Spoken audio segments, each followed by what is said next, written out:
It'll be okay. Yep. All right, we are live on Twitch and YouTube, which is always fun.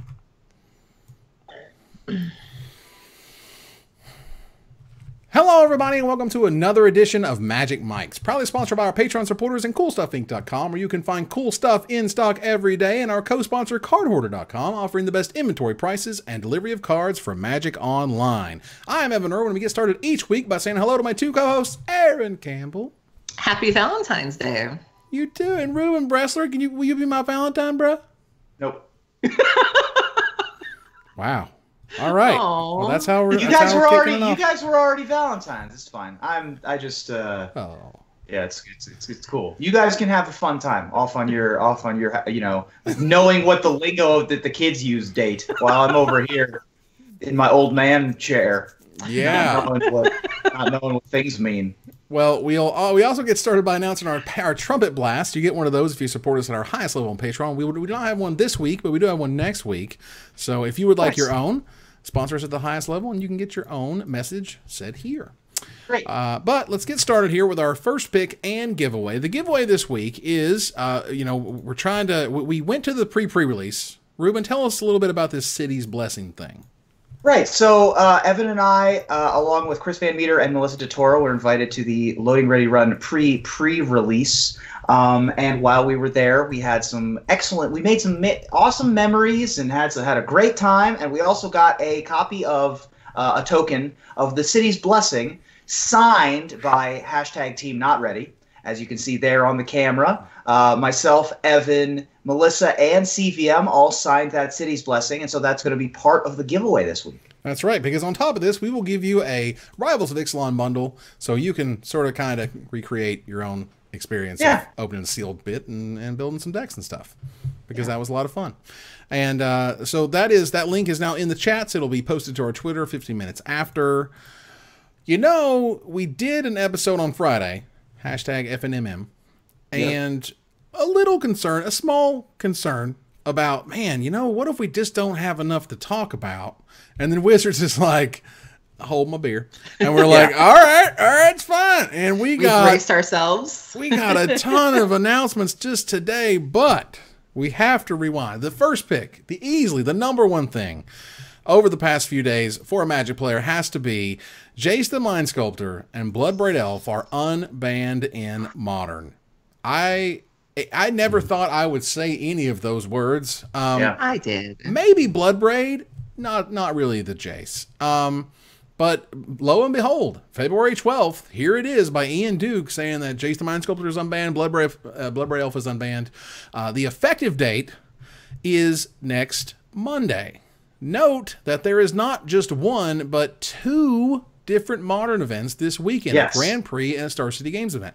Which I will be at. Sure, which is fan-freaking-tastic. And you know what else I would love to see there on camera are the things that, Jace the freaking Mind Sculptor, man. I want to see this thing that has literally never, ever been legal in Modern. This monster has been kept in his cage, has been suddenly let out.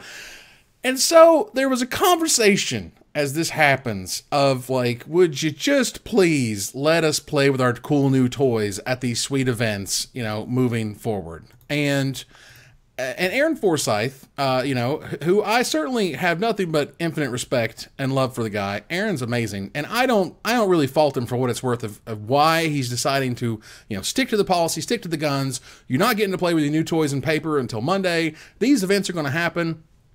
And one of the things that, and so Cedric Phillips and I essentially started getting a conversation with him saying, hey, you know what I would love to see? More people excited about what's going on this weekend, because we have literally a lame duck format. You have a format that doesn't really matter after this weekend. It doesn't. So, we'll go kind of back and forth. And, Cedric says, look, Modern's already the most attended and most viewed format in Magic. This is an opportunity to blow the doors off attendance and viewership this weekend. And so at one point, Aaron's like, hey, and I was saying like, hey, I'm always Aaron on the side of excitement. I am the excitable dude. I like to get people excited because I get excited. Like, you kidding me? I would be glued to these events this weekend if I could see Bloodbraid Elf and Jace on screen. Not going to, if it's just a bunch of same old cards that we've seen so far. Like, not to say that I won't watch it, but like, it's not must see Twitch.tv. And here we have Aaron saying, look, and this is one of sort of his last kind of final point was, I know people are unhappy that this weekend's Modern events won't feature the unbans, but sticking to dates is good policy. And for what it's worth, I can understand that. Sure. When we announced the dates initially, we weren't sure if we'd be banning, unbanning, nothing, or both. All right. I don't know if I totally freaking believe that, okay? Uh-oh. I would say that if Modern was broken, and I mean like Eldrazi Winter broken, then they might have held back on Jace. I mean, like, you know what? Masters 25 is still good. It's got Jace in the front. It still has Jaces. Jaces are great. But everything was fine. So now we have Jace legal, and that helps sell Masters 25. Because let me tell you, you see this right here? This little chart, okay? Doop, doop, doop, doop, doop, doop, doop. Jace is legal. Like, it flew off the screen. Yeah. It flew. It just, whoo! Like, the sales just happened because you don't want another Iconic Masters. You really, truly don't want another Iconic Masters. But, one of the things that he mentioned, he says, well, I'm always for adding excitement into the universe, but 5 days is not enough time for the bulk of GP players to adapt to a change like this. Stop. Okay. Here's what I'm saying. And as I mentioned, and we talked about this a little bit in the pre-show, as I mentioned, this feels very much like the argument that took so long for draft leagues to exist. And it is that a lot of those at the very tip top of Wizards are super crazy good tournament Magic players. Aaron was a great tournament Magic player. I mean, he played with some of the best. I mean, they hire some of the best. These are super hardcore, crazy, go get them, personality A-type guys. I don't care if I don't have enough time to prepare. I want to see awesome things happen. I want to get people excited, and people would go freaking nuts over this stuff. And as proven by the fact that last night's Modern Super League, where Jace and Bloodbraid Elf were legal, topped 8,000 live viewers, which blew away the previous record. I think that they hit 6K and sent out a tweet and was like, hey, 6K is the new record, everybody. How exciting is this? And then they kept going for another 25% on top of that, which is kind of unreal. So if people are definitely hyped about these unbans from a viewership perspective, it's really unfortunate that the big weekend shows aren't going to be able to capitalize. I mean, even if you go on just the main Twitch hub, if you click on Magic the Gathering and you see everybody who's streaming right now, I would say at least half of the people streaming right now are doing something with either Jace or Bloodbraid Elf, primarily Jace, but that's what people want to see right now, and it's undeniable. I was there last night. I was watching the Modern Super League, and it was hype, and I've been in a Super League before, and it was a degree of hype I've never experienced. Like, it was almost palpable. So let me sort of complete my analogy here to the draft league. Draft leagues weren't a thing for a very long time because there was this predicated thinking of drafts are sacrosanct. You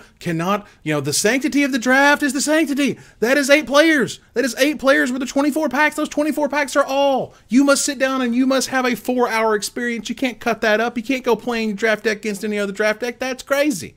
And you know who doesn't care? Non-tournament grinders don't care. You know who's worried about giving enough time to prepare for not the people who live off Magic. They don't care. They're just going to get pumped and want to go see what happens. They're either going to tune in, or they're going to show up and watch, or they're going to go find their Jaces if they really want to, or they're going to prepare to play against those cards if they want to. But this thinking of the tournament is just like this, no, you're either a tournament that has a broadcast or a broadcast that has a tournament. And if you are the latter, if you are the broadcast that features a tournament, you 100% say, you know what, guys, you're playing with your toys. And then everyone loses their minds. Well, I feel like the other hole in that argument is that you're assuming that people play test the same way. There's a couple gentlemen who belong to Card Hoarder Brazil, their manager specifically, who I think was practicing for GP Leon, and he practices primarily on Magic Online. And so he's going, okay, I'm now practicing for a tournament that won't have these cards, but my primary way of practicing Magic Online is going to include these cards. I'm essentially practicing for a different Modern format than I'm going to be playing this weekend, and that leaves me at a disadvantage. And so I feel like when he says things like that, when he says, well, people only have 5 days, you're assuming that they're doing it the same way. But I'm also a Magic Online person. Like, that's my primary form of practice. I don't have a team, I don't have a group or anything like that. And so that puts people in a very different predicament. And so I wasn't a fan of that comment for a number of reasons, because you're assuming everybody's doing it the same way. Yeah, having the unbanning in real life and the unbanning online being so disparate in time brings me back to the old days when cards online and releasing online or releasing in real life were so far apart. Right now, that like you mentioned, the top 4 streams right now are Modern Jace deck, Modern Jace deck, Modern Jace deck, Modern Bloodbraid Elf deck, between Caleb, Jeff Hoogland, Sean McLaren, and Professor French. That's what you got on the top of Twitch right now.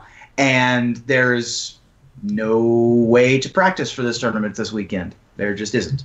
If you live far away from people, or you don't have a regular playtest group, or you don't want to, if you're snowed in or something like that, you have no way to actually test for the tournament you're playing in this weekend, other than to, hopefully one of your friends is online and you can convince them to play cockatrice with you or something along those lines.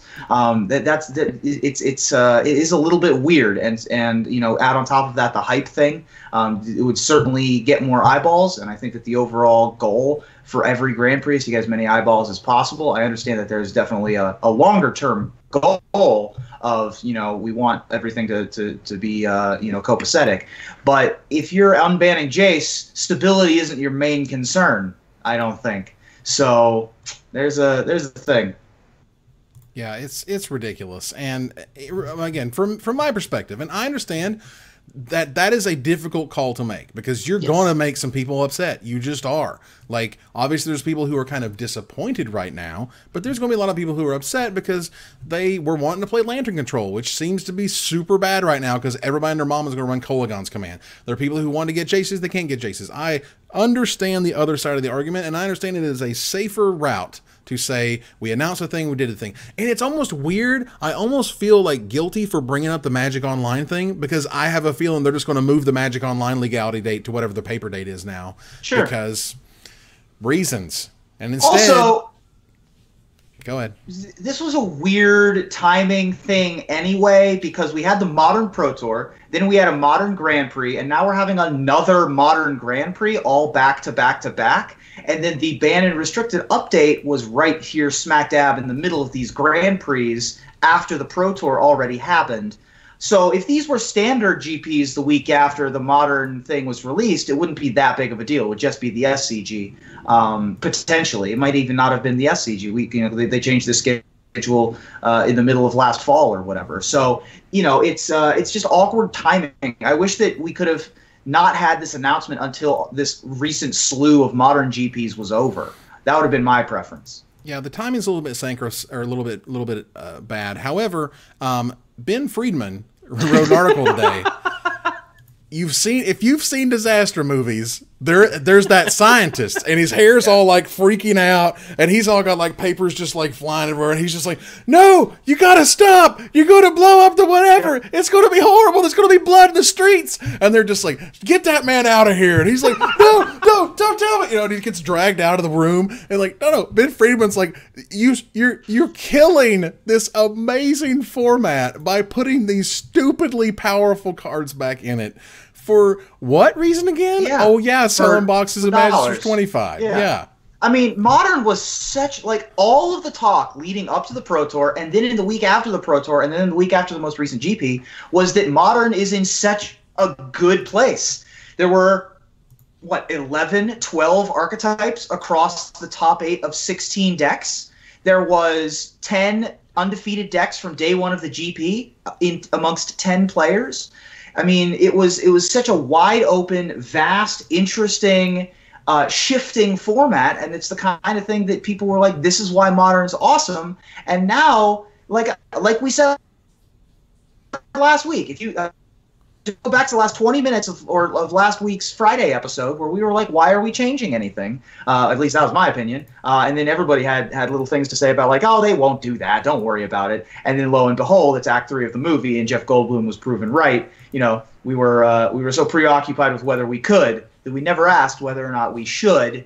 And then they did. And, you know, time will tell whether or not this is, you know, a thing that's going to work. Like, this is a weird experiment. Like, I'm happy that they're giving it a shot. We've definitely talked about them doing experimental unbans before. Right. And doing it after the Pro Tour is the best time to do it, certainly. But, yeah, this one, unfortunately, just smells more like a money grab. Is the problem. Why is that a bad thing, though? Like, I'm fascinated. I'm fascinated by these people that have these you know, insider trading, and Wizards wants to make money. Of course they do. They're a business. Like, why is that something that should be held against them? Like, it shouldn't be held against them. My concern is that they unban Jace now, they release it in 25, and then they ban it again in October. You did it with Golgari Grave Troll, and you didn't have a problem with it then. They didn't put Golgari Grave Troll on the front of Magic 25. And maybe that wasn't it wasn't the flagship card of please buy this product because it has Golgari Grave Troll in it. Did Patrick Chabin write a song about Golgari Grave Troll and I just missed that one? I'm sorry, did he call it better than all? Did he tell me literally, he said, Evan, that card is more powerful than Mind's Desire. Like, this card is nowhere near fair. Let's go back to Ben Friedman for a minute, because this article is fantastic. So let me just quote to you. There is a paragraph here where Ben sort of takes stock of the casualties of this apocalypse. And he literally has a picture of the card Apocalypse. This is what he equates this to. Okay, so he says, humans is dead. Dead.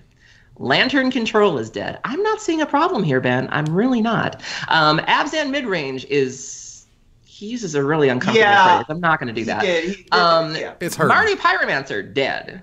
Blue-white control, dead. Death Shadow, both versions, severely weakened. Jeskai Control, severely weakened. Abzan Company, severely weakened. So this is what he says the format's going to look like. But, you know, again, not all is lost. Not all is lost. Old Ben says there are a few survivors of this mid-range apocalypse. Burn. Yes. There you go, you're good. You did it. Dredge. Living End. And Bogles. So we cool. No, like, I don't know. We ain't. We'll be fine. I mean, basically, you're going to have Jund and you're going to have Grixis Control, and you're going to bounce back and forth with whatever the flavor of the week is until we finally go, all right, we're tired of this 2-deck metagame. After, you remember how so sweet it was right at the Pro Tour? Right. And then we blew it up. All right, so we got to keep moving because... There can be like turn 3 decks. Like there's possibility of like the Hollow 1 deck still being good and stuff like that. So I think it's fine. I think this is all hyperbole. Like I think it's we'll great. See. I think we'll see. I think that there are cards that you can unban that aren't going to blow up the format quite like Jace would. I think that, for example, I thought Stoneforge Mystic had a better chance of getting unbanned than Jace did. Yeah, Bloodbraid's a fairly safe unban. I'm not upset about Bloodbraid. I think that a lot of people were moving towards that Abzan instead of that Jund. And can we just say, if you are one of those people who's looking to pick up Bloodbraid Elf, my good friend JD Klemperens wrote a fantastic post the other day that was talking about how to really use Bloodbraid effectively, because it's one of those cards that we have to learn how to use, similar to Jace. And she had a really great primer on when to play it and things like that. So a little plug there for my friend Jade. It was a good article. Also, go ahead. Yeah, go ahead. I was just going to say the one thing that is nice about the unbans is going back to Evan's old standby of something has to be the best, and so now that there's something has a target on its head, right? Like we didn't have a best deck in Modern. We had so much. There were two humans decks. I guess that deck had its target on its head for a little bit, but when decks like Lantern and Bogles, which are real metagame kind of scalpel decks, win back-to-back tournaments, that leads to believing that there's a format where you want to just basically ignore everything what your opponents are doing because there's so much to have to take care of, as opposed to having a tiered system of this is the top deck, the top 2 decks, here are some other things you have to be prepared for, and having something to aim for. Now that if it happens to be a Grixis plus Jund metagame, or there's a little bit of that blue-white control deck that Saffron Olive played last night, that Miracles deck, or that we can anticipate Burn and we can anticipate Dredge. That's a little bit of a tiered system. We understand what we're going to be fighting against going into these tournaments, and that's good. That is definitely good. and it makes for a much better competitive format. Like the higher up on the competitive scale, it's a much better Pro Tour format going forward if there is a tiered system like that. And GPs, it's a little bit better. Your FNM is going to be worse. Your FNM is not going to be as fun, because that's part of the fun of FNM, is to have all these modern decks just floating around doing whatever the heck they want.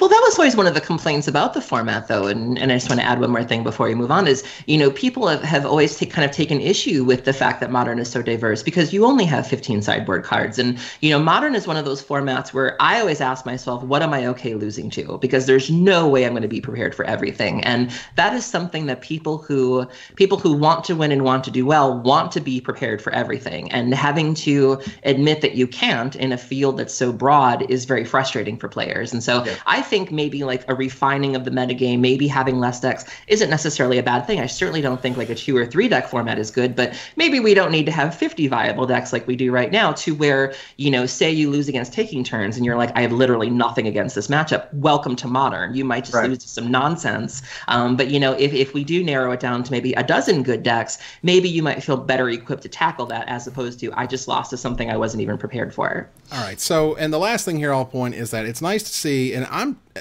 please correct me if I'm wrong, is this the first time Saffron Olive has actually shown his face on a webcam? Like, literally ever?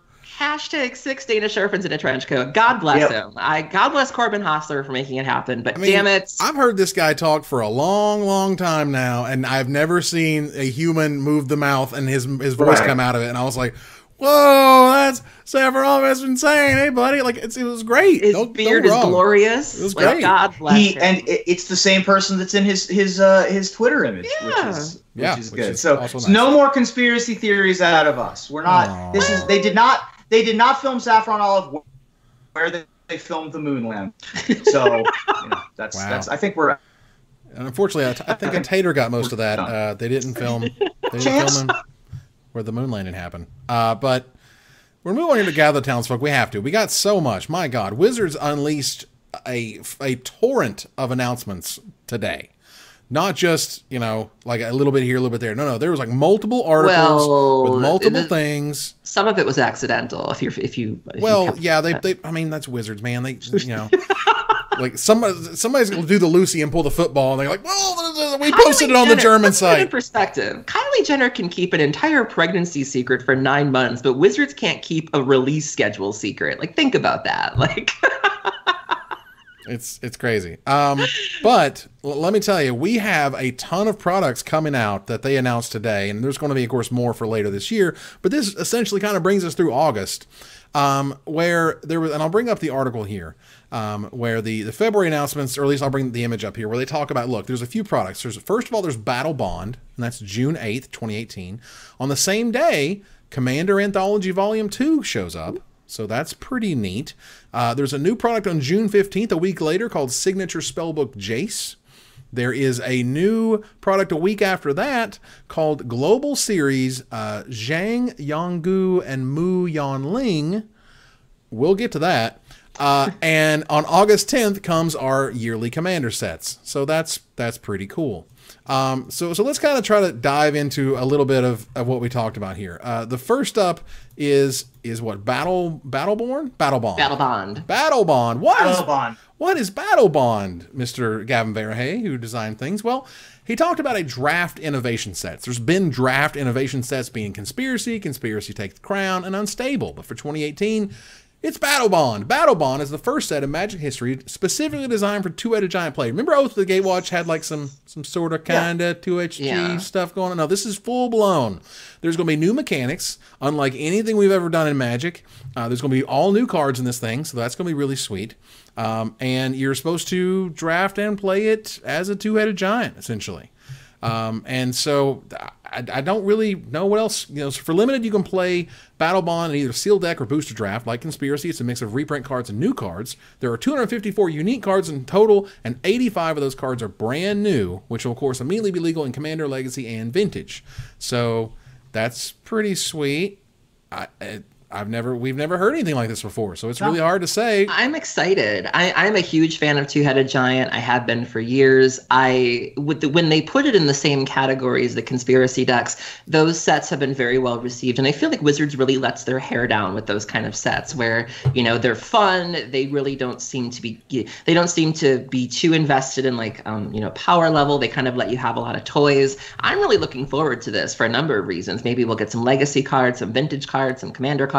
I love Two-Headed Giant as a format. I don't think it gets nearly enough love. And they also mentioned we're going to a new world. They mentioned that there's going to be an emphasis on the sports and games. We're going to a new plane. I think, in fact, Hylem, a never-before-seen plane in the universe. Again, when we went to Conspiracy, we had all sorts of neat characters like Marchesa and Kaya, and so maybe we'll get some more noteworthy characters. And I'm really excited about it. This was the one I was most hyped for. I don't really know how to take it's a sports and games world. Like, you can't play sports and games on the other planes? This is the sports and games plane? Like, I don't know. The arena athlete already. Is there like a tea and crumpet plane somewhere? I mean, I don't know. This is their love letter to sports and esports alike. I have no idea what that means. I don't know what's going on with that. It just struck me as silly.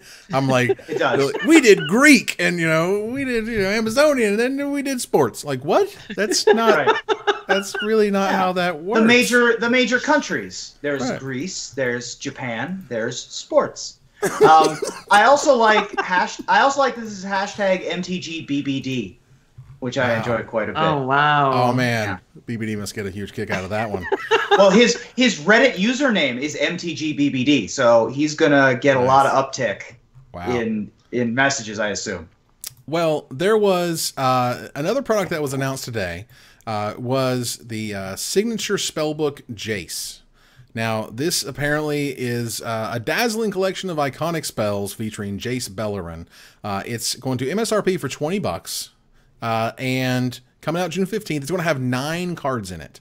So, as to exactly what those cards are or should be, they announced a little bit about it. In terms of, let me find it here. It's a spiritual successor to the From the Vault series. If you could read between the lines there, From the Vault is dead. And by that I mean like, not dead forever. They were very careful. Trick was very careful about saying something to the effect of, we're simply not carrying it right now, or something like that. But he would not say it's dead. It's moved to a farm upstate.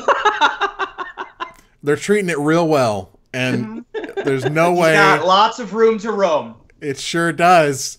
Look, I mean, and I get it that Wizards wants to keep like their options open. That's fine. But like, I think it was obvious. Not only was it the print problems that people had with the foiling and the curling, but like, was anyone super excited about the upcoming From the Vault release? Like, it only had a few times where it could do that. Right? The first 3 or 4 years was great.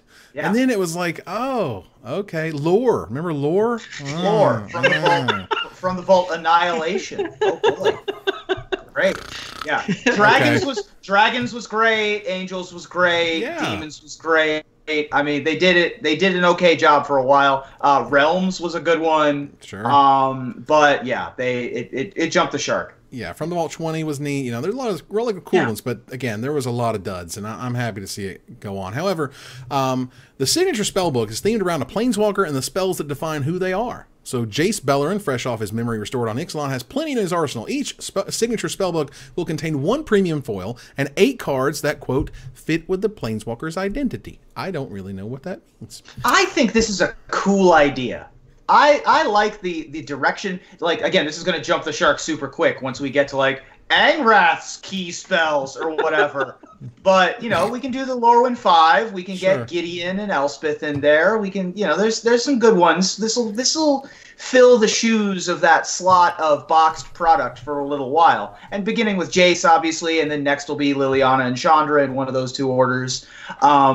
Yeah, I think that'll be pretty cool. I just hope that the foil isn't a foil mind sculpt, because as much as that name fits, you can't really do it. But yeah, I mean, they get to make like a foil premium, whatever, Force of Will, Counterspell, Mana Drain, whatever you want to, whatever. This thing is $20, man. Let's keep them hopes nice and low. All right. Counterspell. Keep them expectations low. Jace's Phantasm, maybe a Jace's Archivist, if you ask nicely. Which is fine. Look, this is, well, first of all, it's taking a cue from other card games that are able to sell smaller packages with less cards. Sure. You know, sometimes those cards are new, which other card games do, which I don't think they would do with Magic. But this allows you to say, hey, you're essentially buying these 9 singles for $20. Let's make sure they're sweet. They don't have to be crazy expensive, but they can be thematic. Here you go. And I'm okay with that because From the Vault, I think, had absolutely run its course. So we can move on from there. That said, they also announced a brand new official companion app to Magic the Gathering called Magic the Gathering Portal. You know, this wording, we got to work on these words. Okay, we got to work on these titles because it's kind of getting weird with all the, there was this thing called Portal and Arena at one time. Yeah. Anyway, they're new again.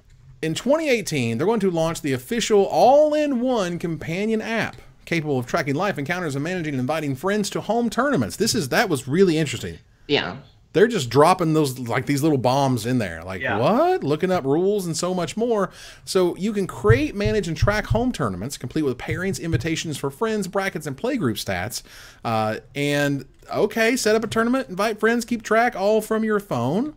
That's really sweet. And that's a lot of what these apps over the years have been trying to do. You know, you've seen it time and time again. It's like, well, if everybody uses this app and everybody says, hey, I want to play the Magics, like, then you will find each other and you can make, things happen. Well, if Wizards officially has an app to do that, you can do that. And I think you can kind of take that and run with it. You can look up card information on the fly, keep track of your life totals, stay up to date on Magic news, so you'll probably get daily MTG stuff on your phone. Keep in touch, through social linking, so-and-so. There you go. I mean, they trying to make Gleemax a thing again. Here we go. Correct me if I'm wrong, but somebody on Twitter had mentioned that using apps for your life totals isn't allowed in competitive REL. Is that true? I can't. Because someone was like, I think it was Daniel Fournier that was like, yeah, I'm really looking forward to telling my opponent that he can't use his nifty new app to keep track of his life total at a GP. And I was like, is that true? Like, that's awkward. I imagine they will change that rule very, very soon. When does this app come out? They just said 2018. Later in 2018. Now, for what it's worth, now that Chris Cox is at the helm, sure, we can. Yes, Aaron. Yeah, we can. I think we're going to see it. I think, he's hired a ton of awesome digital people. MTG Arena is rolling right along according to their weekly broadcasts, and that's great. So I actually think this is going to happen. And if you recall, Wizards actually had an official app like 5 years ago or something for like 7 seconds because it was, as I recall, and again, I can't remember exactly. As I recall, it was they wanted a subscription payment so you could access Gatherer. So you could pay them to get card, images and rulings and whatever in the Oracle. Look, I was just like, what is happening? And then they pulled it and they never said everything. They never said anything about it ever again. Like, it was like a ghost. It was like, sorry guys, we just didn't. Oops. And that was it. That was really strange. But the home tournament thing is really sweet. That's a big thing. The home tournament thing is a great idea. And that's the big thing for me in this app. I mean, everything else we've kind of seen before a little bit, either from Wizards itself or from a third party. I don't think we've ever seen a download your own Wizards event reporter or Walter WLTR app before. We've never seen anything like that to download to your phone, correct? I've never seen it. I mean, that's the big innovation to me, is that this is encouraging kitchen table play, which is a huge deal to me. Well, and just imagine how much data you're going to be able to mine when you know that, like, X home tournaments happened in Y area at any one time. Absolutely. Gosh, if only I knew where to hold a special event for casual players. If only I had a way, like an app on their phone that would send an alert to tell them that we're going to be doing these things. Getting data on how popular pauper tournaments are, or modern other non-sanctioned competitive formats. Vintage, exactly. I played in an unsanctioned vintage event back in December where we had to sort of come up with our own pairings and our own, standings, and having something like this would have been a big help. Yeah, this is as beneficial to the player as it is for Wizards, and that's fine. That's for what it's worth. I like that. Great. The more Wizards knows, the better Wizards can make decisions. Right. And that's terrific. So we'll see what happens as that comes down. So we're going to move on here to a really interesting product. whose hashtag makes me a little scared because I'm not trying to hurt anybody's feelings. But can we say that Chinese money? Because there's a product that's only coming out in Chinese and English, and it was there's two 60-card decks. This is the global series, Jiang, Yanggu, and Yanling. And yes, I practiced saying that. He really did. I did. These two 60-card decks, they say, were originally designed by a team of Chinese artists, writers, and folklorists to explore a new branch of magic lore rooted in Chinese aesthetics and mythology, also known as that's a really big country with a whole lot of people, and they have currency that we would enjoy. And I'm like, all right, sweet. So, like, this is one of those things, much like the Unbanned Jace as they print Masters 25, they're getting a little more blatant, I guess is the word, where they're like, we want dollars. We are a Hasbro subsidiary, and we're looking to make things happen. And if this works out and Chinese players go nuts over it, high five. Then that's great. Well, the experiment worked. We had the Chinese New Year promos last week that we talked about. I mean, they're definitely trying to cater more to mainland China, and why wouldn't they? Especially with Chris Cox at the helm, with his experience with Leapfrog and Microsoft. He knows that is a huge booming market that has a literal billion people in it, and a lot of them like to play games, and a lot of them like to play computer games, and one of the computer games that's going to be coming out soon is that Arena thing that's going to be happening soon. Yeah. So let's get as much momentum behind that as we possibly can. And this is another great way to do it. Yeah, I also appreciate that they seem to be taking a cue from the Kaya thing, where it's like, you know, when they created Kaya for the conspiracy set, you know, they brought in an African-American consultant and a black consultant to sort of deal with that and to give it the accuracy and make sure the experiences were there and that the character was done properly. And I really appreciate that if they are doing this, they're making sure to outsource Chinese artists, Chinese writers, Chinese folklorists, because we don't want a Kamigawa thing where it's like you have a set full of 30 white guys doing a Japanese set. It's like, Yeah, that was one of the big. Sorry, go ahead. Yeah, I was just saying, I'm not mad at them for getting Chinese dollars or Chinese money. I'm just grateful they're doing it this way instead of, hey, we had, you know, these guys do a set. It's like, oh, honey. we had some practice. Yeah. I mean, one of the reasons why Kamigawa failed, one of the big reasons why Kamigawa failed, from a sales perspective, is exactly what you just said, which was it was lost in translation. We've had more experience now. We've had culture experts come in to help with Kaladesh, to help with Kaya, for example, was the famous example, the most famous example from recent memory, I should say. And so hopefully they're doing something similar here, and it seems like they are. They're doing their due diligence. Yeah, and I think it's very similar to there was a movie recently called The Great Wall that had Matt Damon in it, and it was like we don't talk about Did you do the thing with the white guy? Okay, gods of Egypt, where all the Egyptian gods were blonde and blue-eyed. It's like, could we just so that sensitivity and you know, getting people who actually know what they're talking about to develop these things is a positive. So that's a good thing. New Planeswalkers. Who doesn't love a new Planeswalker? Yeah. I'll take it, sure. And who's to say that they couldn't easily be ported over if they were a big hit? Yeah, absolutely. Well, they're going to have an English release and the Chinese release, and that's pretty much it. At least that's what they've said so far. We're going to have Commander 2018, as we mentioned earlier. You just expect it. You know, it's great. So one of the rumors of this Commander 2018 is a refocus on Planeswalkers. If you recall, there was the commander cycle of Planeswalkers that could be played as your commander. And now I think that's part of the rumor, is that this newest Commander 2018 is going to be another Planeswalker-centric kind of expansion. Which I'm totally okay with, for what it's worth. Sure. I mean, you can't just do tribal stuff all the time. Yeah. So. Well, there's going to be, the release date for Commander 2018 is August 10th, 2018. There are going to be 4 new decks featuring 12 premium foil commanders. Commander fans are also going to get a double dose of awesome as the Commander Anthology Volume 2 releases on June 8th, a little bit before then. Like the previous Commander Anthology, it contains 4 previously released 100-card decks, including 13 premium foil commanders. And then they talked a little bit about the Chinese stuff that we just did. So, another thing that like just kind of randomly dropped, and they didn't really talk about it much, was we now have key art for the core set 2019. And I'll bring it on the screen right now. And it's great. It's like Nicol Bolas if he were an old grumpy gremlin. Yes. That's it. That, like, you know, kids get off my plane. That's what he's saying right there. He's a not horned happy. toad. Look at him. Look at that face. He's upset. It's that squinty eye over there. It's that squinty eye. It's just like, what are y'all doing on my plane? What's wrong with y'all? Yeah, it was that, and it also kind of reminded me of the mayor from Buffy when he finally ascended and turned into the worm, but still had the little swarthy face there with the eyes. That's what it reminded me of too. Like, geez, that's weird. It's just it was just one of those things. Like, it's like old man Bolus, a happy Bolus almost. And he's just tired of your crap, you know. It's I like old man Bolus. Old man Bolus, best Bolus. He speaks to me on an emotional level. Of just like, what y'all doing? Get off my plane. That's right. What y'all going on? You kids with the skateboarding on the sidewalks. Yeah, I'm a big fan of Old Man Bolus. So one of the last things announced recently was that there is going to be an official Magic author, a sci-fi author. Martha Wells is going to bring us the story of Dominaria, and as far as I can tell, the story moving forward. Something like there's going to be like 12 installments, I believe I read somewhere, and that's going to be really interesting because this is a award-winning novelist. This isn't just like somebody who can crank out words.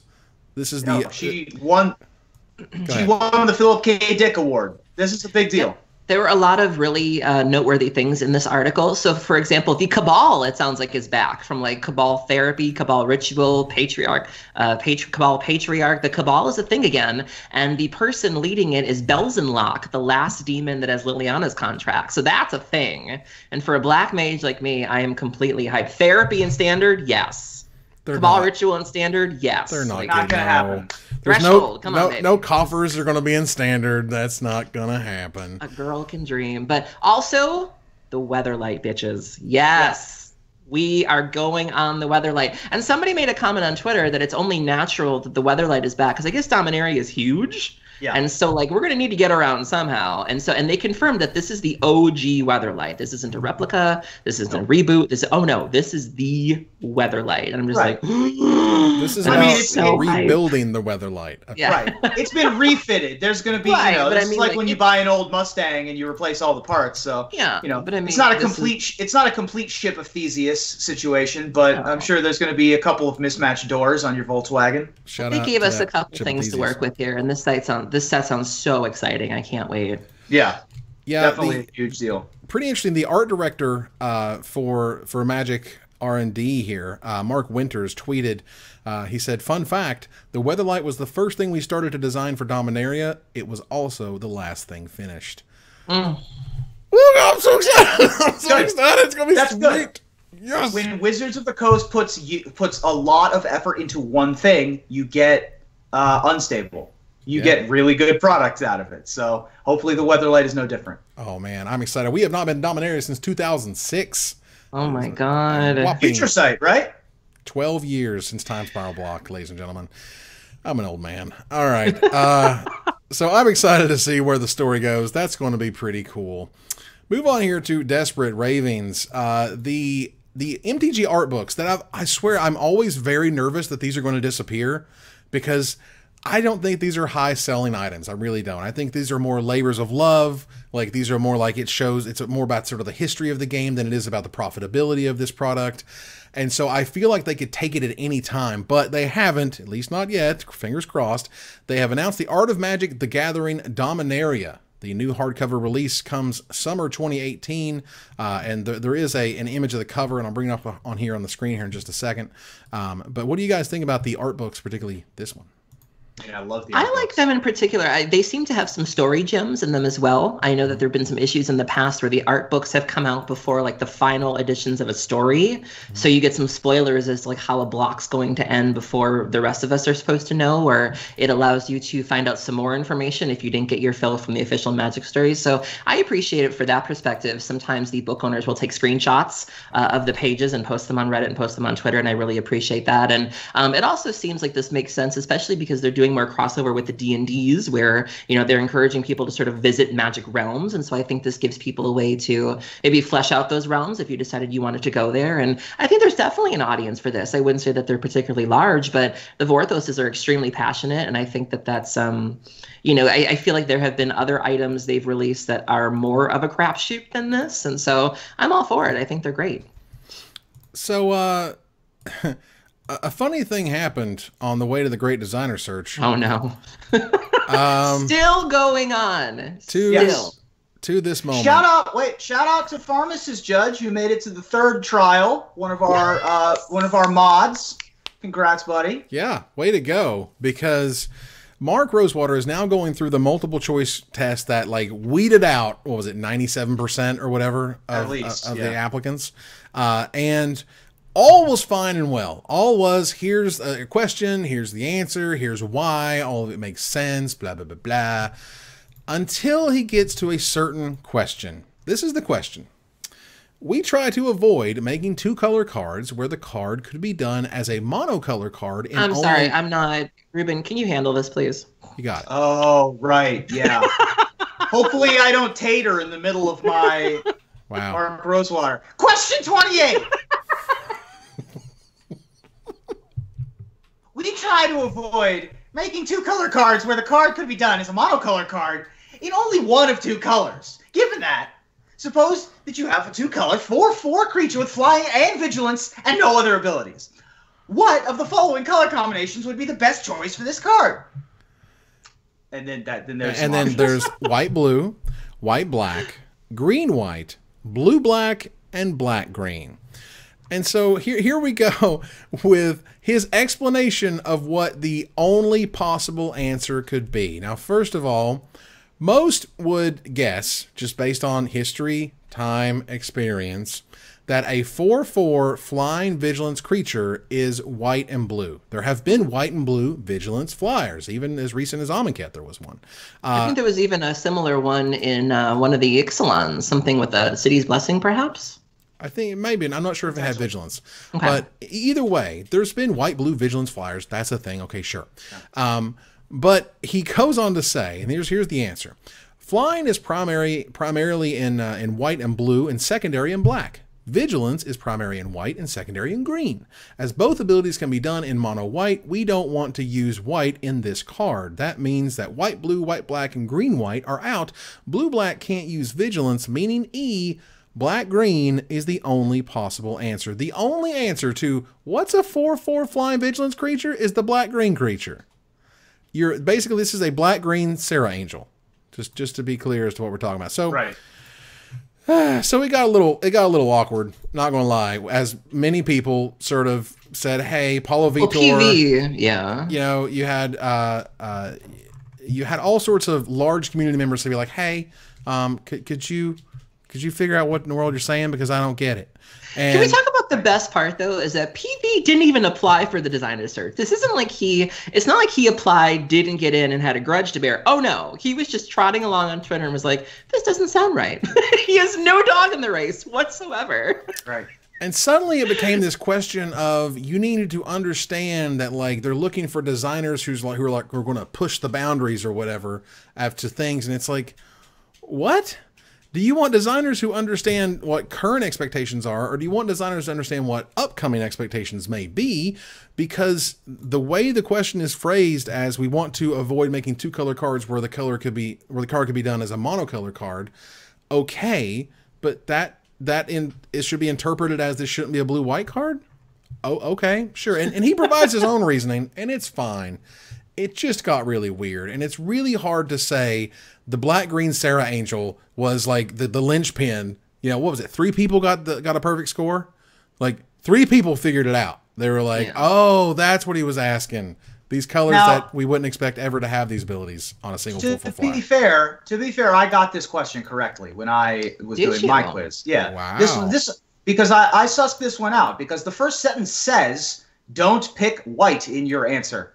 The first sentence just says that. Like, you have to ignore, basically, the problem with this question is that you have to ignore what you know about Magic and instead follow the instructions, right? So there's that's the weird push and pull with this question. This one I got right, and I know a lot of people who also got this one right, because this is a question designed to have this argument. I mean, he knew that this was coming. You know, the designers knew that this question was going to be one of the controversial ones. I would imagine, I would hope so. So I was not particularly surprised by this question. I also just don't agree with the answer, even though I put black-green. Like, I don't think that they're ever going to print a 4/4 vigilance flyer that's black-green. Well, not like, French vanilla. Okay, so let me ask you this, Ruben. Based on the questions he's gone over so far, which ones did you miss, and were you surprised by any of those? No, looking back, I wasn't particularly surprised by any of them. I think I missed 3. I missed so there was one about a clone that like copies stuff. Like what color is this? And everybody said like blue-black, and I said it was black-green because Essence of the Wild wasn't on my mind at the time, and that seems much more like a mythic reanimator kind of card. Mm-hmm. There were a couple of cards like that or a couple of questions I missed. I didn't go through the whole thing. This is the only one that I really recall because this was the one that was the topic of conversation today. Right. And so I was not particularly thrown by any question in particular. The one I really disliked the most, I mean, this one I was fine with because this is just following instructions, which is, has its own set of problems. But the one that I was upset with the phrasing of the most was the question that was like, you want play design to like a card. What's the best way to get them to like your card? Which I just don't like that question. I mean, I don't even know if I got it right or wrong. I just think that's an irrelevant question. So yeah, I mean, I thought that the quiz was challenging. They needed to make it very difficult for 3,000 people to get broken down to 93. So you need to have questions that are going to be like this. So, I'm over it. So to put the cherry sort of on this one, and this happened right before we started recording the pre-show. Mark Rosewater tweeted, I think I've finally wrapped my head around the flying/vigilance question. It's a blue-black dress versus white-gold dress issue. Sure. You see one version, and it's very hard to see the other. That's why the Great Divide is on Reddit. So, and sure, I mean, I can see it. Just like you mentioned, if that first sentence says to you, no white, and you want to make it white, then that's a problem with passing the quiz. And look, I also think that there's a way to flavorfully make a 4/4 creature that's black and green that can have flying and vigilance if you like sacrifice creatures or pay mana or has some other thing attached to it that means that you have to jump through some sort of other hoop before you get both of these secondary abilities on a card. I think that it's possible to make a black-green Sarah Angel, but not just as a 4/4 flying vigilance. Right. So there's some more news this week. Ruben, can you tell us about it? So we're talking about the StarCityGames.com premium membership update change. Star City Games, for as time immemorial, as long as I've played Magic, has offered premium content and select content on their website.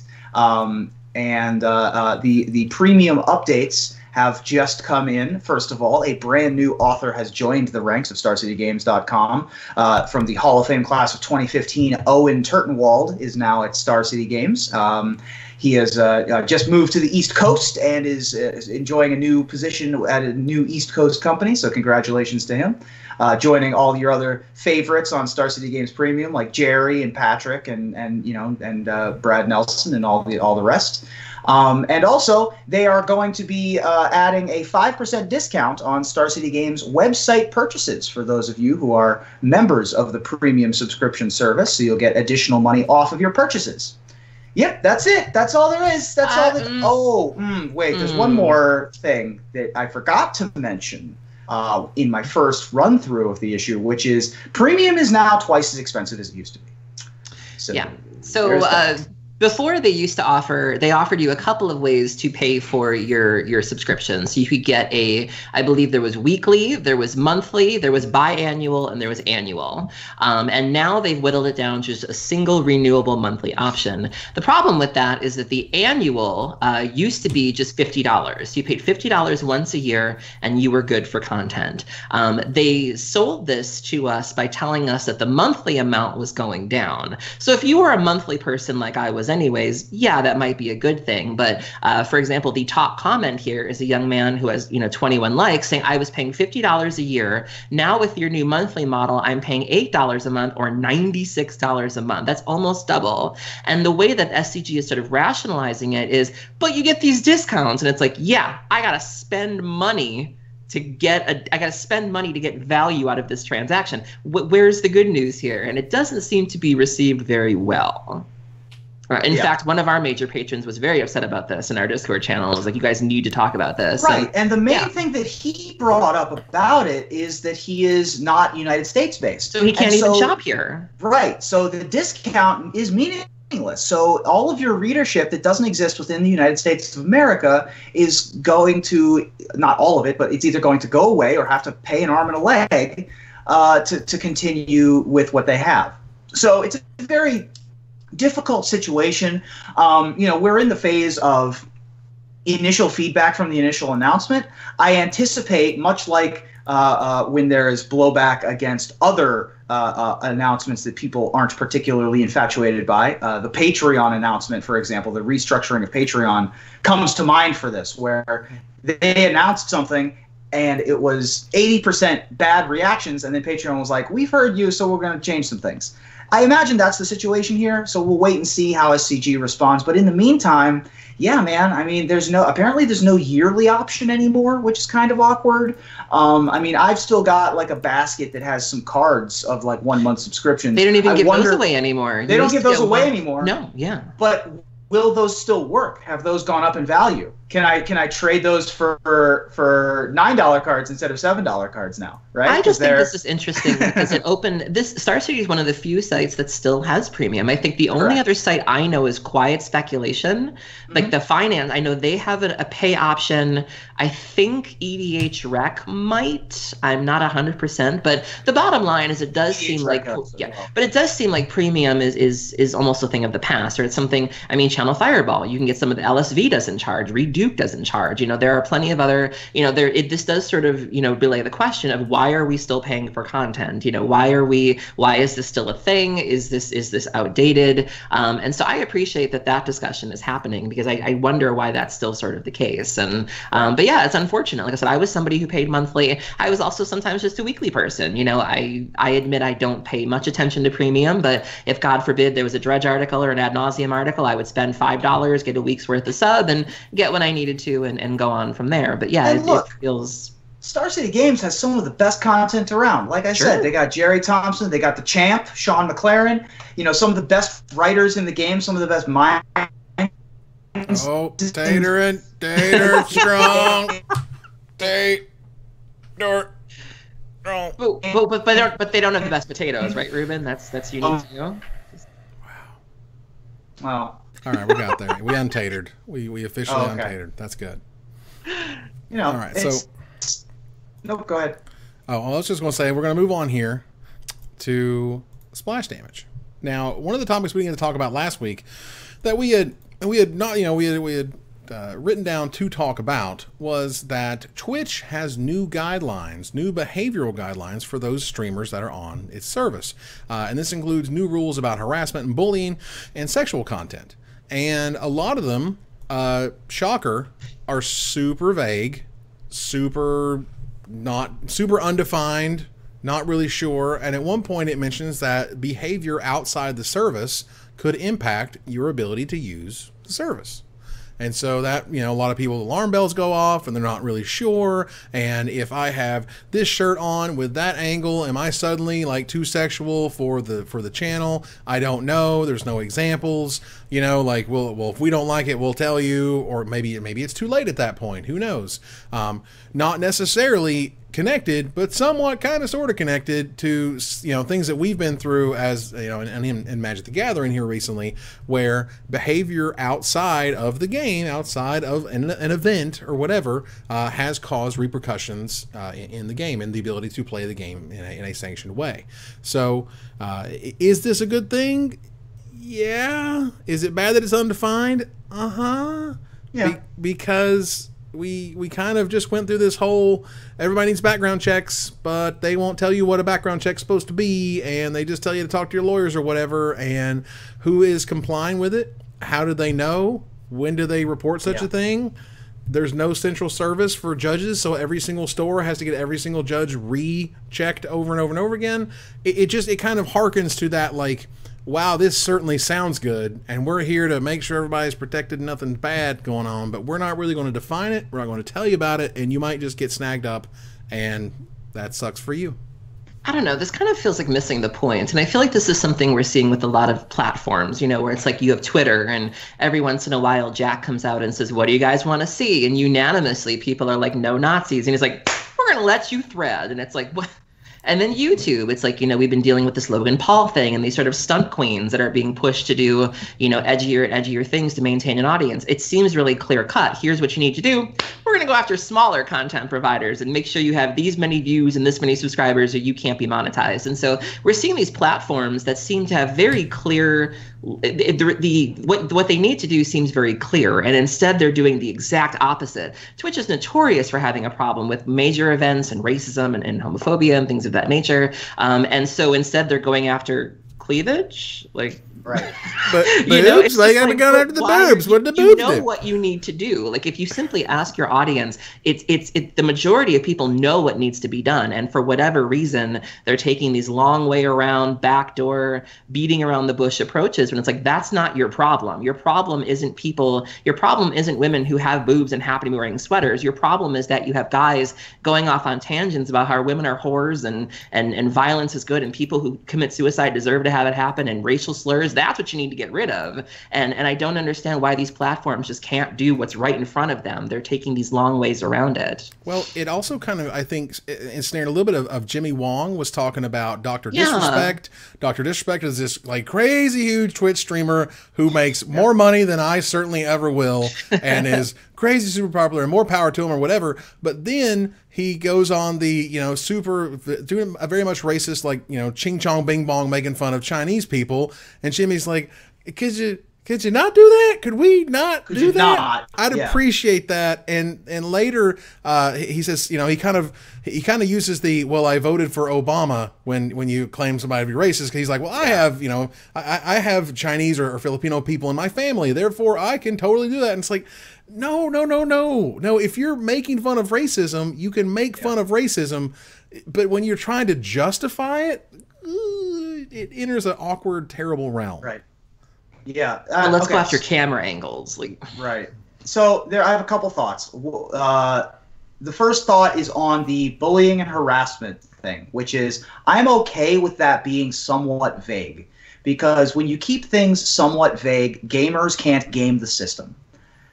So I'm okay with them like leaving their options open and keeping the content creators on their toes, because when you curate a list of 1,000 words you can't use, they're going to use the 1,001st word.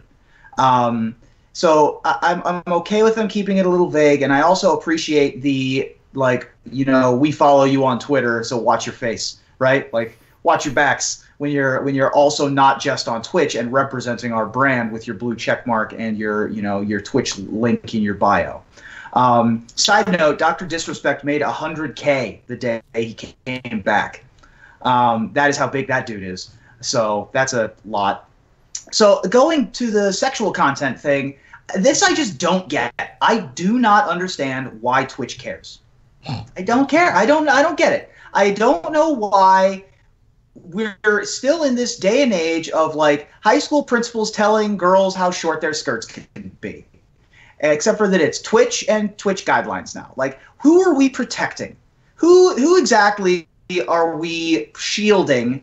First of all, it's the internet. If you want to see girls in short skirts, you can open a new tab, all right? Right now, if you want to. Don't do it right now because we're watching this show. But I'm saying you can. It's an option. But on Twitch, you know, so for us, the three of us are using our tools that we have to gain viewers. We're popular, we're charismatic, we have clout, we have knowledge, we have all these things. When people stream, they use things that they have. Dr. Disrespect is entertaining, has a cool character, and is very good at games. Jimmy Wong is charismatic and is musical and has lots of this history. Some people have different tools, and sometimes that tool is being super attractive, right? So, like, why can't they use that tool? That's my thing. Is like, I don't get why we're fighting on this axis. But just because you also, I mean, you might also just happen to be well endowed, and no matter what you wear, they're going to show. You know, I've been blessed lately. I'm not gonna lie, you know, where I'm even kind of noticing that just certain things that I wear, I can't hide that. Like I could be wearing a tunic, I could be wearing a sweater, and you are going to see that I have these accoutrements, you know, and it's not necessarily intentional, but you got to wear something, and so some things just happen to do that. It's not necessarily intentional, and when you also chalk it up to it is kind of it's insulting to men, frankly, because you're assuming that men are just these mindless automatons that boobs, when it's like, no, men are complex creatures that like different things. And you know, when you use that argument that like, you know, women are stealing viewers with their boobs, you're also making guys sound, you know, dumb. That's all it takes to get a male audience is have boobs. Absolutely not. You still got to be funny, you still got to be engaging, you still have to be all of these things. And I think it does both genders a disservice when you use the boob steal viewers arguments or whatever. Well, I mean, also hashtag accoutrements, first of all. Secondly, I would note that, well, look, and I'll disagree with Ruben a little bit. I do think there is, I mean, first of all, there's pornography laws and things involved with that. Sure. There is the types of games that they stream and whether companies would be okay with their games being streamed by someone who's, look, if you were like, you do whatever you want, you'd have people buck naked in about 12 seconds. Okay. Just like, well, we also have to mention sort of the double standard, and I've kind of talked about this on the show too. It's like, you know, if God forbid I show up in a t-shirt and no makeup and stream, it's not going to be as well received as it might be as if I was a male streamer. With female streamers do feel more obligated to look nicer, put on a face of makeup, because if God forbid we don't, you know, we might not necessarily get the viewership. And so there's this weird double standard of like, we don't want you to look like a centaur on stream, but if God forbid you put a little time into your appearance, well, now you're wooing away all the dudes. And it's like, what do you want us to do? I agree. Vagary, too much vagary is bad. I think there is certain amounts of like, you know it when you see it. Like, you know, what is the definition of pornography, right? That's the best that the court ever had.